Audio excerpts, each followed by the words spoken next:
ഒരിക്കലും പാർലമെന്റ് കാണരുതെന്ന് സംഘപരിവാർ പ്രചരിപ്പിച്ച 10 സ്ഥാനാർത്ഥികൾക്കും ലോക്സഭാ തെരഞ്ഞെടുപ്പിൽ ഉജ്ജ്വല വിജയം.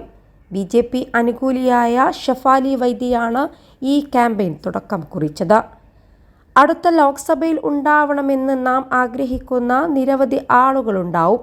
പക്ഷേ ലോക്സഭയിൽ കാണരുതെന്ന് നിങ്ങൾ ആഗ്രഹിക്കുന്ന ആദ്യത്തെ 10 ആളുകൾ ആരാണ് എന്ന കുറിപ്പോടെയാണ് അവർ 10 പ്രതിപക്ഷ നേതാക്കളുടെ പേര് പോസ്റ്റ് ചെയ്തത്. മഹുവ മൊയ്ത്ര, ശശി തരൂർ, സുപ്രിയ സുലെ, ശത്രുഘ്നൻ സിൻഹ, എ രാജ, അസദുദ്ദീൻ ഉവൈസി, കനിമൊഴി, ദയാനിധി മാരൻ, കിഷോരി ലാൽ ശർമ്മ, രാഹുൽ ഗാന്ധി എന്നിവരാണ് പരാജയപ്പെടേണ്ട സ്ഥാനാർത്ഥികളായി ഷഫാലി വൈദ്യ പറഞ്ഞത്. എന്നാൽ ഇവരെല്ലാം വൻ ഭൂരിപക്ഷത്തിലാണ് ജയിച്ചു കയറിയത്. മഹുവ മൊയ്ത്ര കൃഷ്ണനഗറിൽ 6,28,789 വോട്ടിൻ്റെ ഭൂരിപക്ഷത്തിലാണ് ജയിച്ചു കയറിയത്. ശശി തരൂർ തിരുവനന്തപുരത്ത് കേന്ദ്രമന്ത്രി രാജീവ് ചന്ദ്രശേഖറിനെതിരെ 16,077 വോട്ടിൻ്റെ ഭൂരിപക്ഷമാണ് നേടിയത്.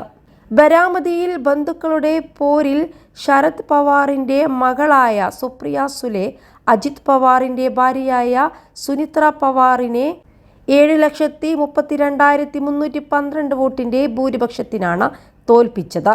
ശത്രുഘ്നൻ സിൻഹ പശ്ചിമബംഗാളിലെ അസൻസോളിൽ 59,564 വോട്ടിൻ്റെ ഭൂരിപക്ഷത്തിനാണ് വിജയിച്ചത്.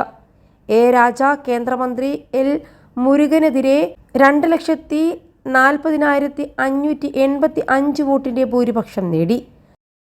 +2 ഡിഗ്രി കഴിഞ്ഞവർക്ക് വേൾഡ്സ് ഫസ്റ്റ് AR/VR ക്ലാസ് റൂമിലൂടെ സ്മാർട്ട് ഫോൺ എഞ്ചിനീയർ ആവാം. കൂടുതൽ അറിയാൻ വിളിക്കൂ ബ്രിഡ്കോ ആൻഡ് ബ്രിഡ്കോ. അസദുദ്ദീൻ ഉവൈസി ഹൈദരാബാദിൽ 3,38,000 വോട്ടിന് വിജയിച്ചു. കനിമൊഴി 3,93,000 വൻ ഭൂരിപക്ഷവും നേടി. ദയാനിധി മാരൻ 2,44,000 വോട്ടിൻ്റെ ഭൂരിപക്ഷവും നേടിയപ്പോൾ അമേഠിയിൽ വീരവാദം മുഴക്കിയ കേന്ദ്രമന്ത്രി സ്മൃതി ഇറാനിയെ കിഷോരി ലാൽ ശർമ്മ 1,67,000 വോട്ടിനാണ് മലർത്തിയടിച്ചത്. സംഘപരിവാറിൻ്റെ ഏറ്റവും വലിയ ടാർഗറ്റായിരുന്നു രാഹുൽ ഗാന്ധി.